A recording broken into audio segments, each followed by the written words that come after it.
Урматтуу Садыр Нуркожоевич, урматтуу Камчыбек Кыдырчаевич, азыркы пактакорлор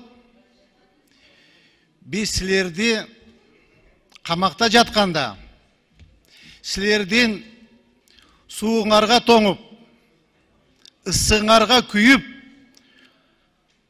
чуркап жүргөндө, азыркы силердин тегереңерде жүргөн пактакорлор силерди соттогон. Соттогон эмес, анын башка нерселерди алган. Урматтуу Нурлан Тургунбекович, биз эмне преступникпизби? Эмне биз кылмышкербизби? Мен 11.000 добуш менен келгем. Артымда элим бар. Урматтуу төрага, ушул маселени сөз карап коюңуз. Туура эмес болду. Андан кийин мына кече биз урматтуу депутатыбыз Шайлообек Атазов менен эмне биз тиги генеральный прокурорго асылдыкпы? Элден түшкөн арызды элдин муңун айттык.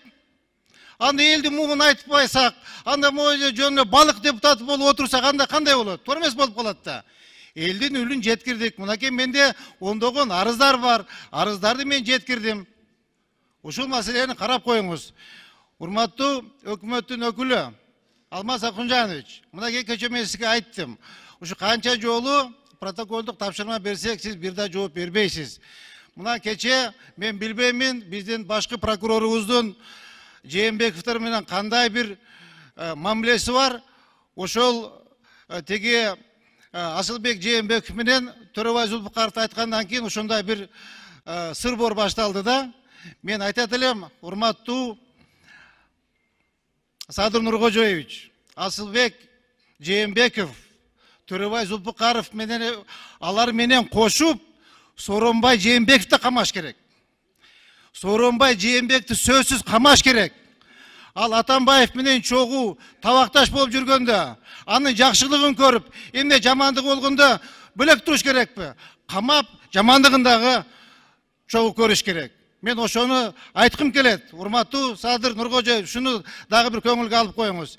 Эгер биздин прокуратура кызматкерлери ушуларды защита кылчудай болсо, анда менден да айттуу сөздөрүм бар.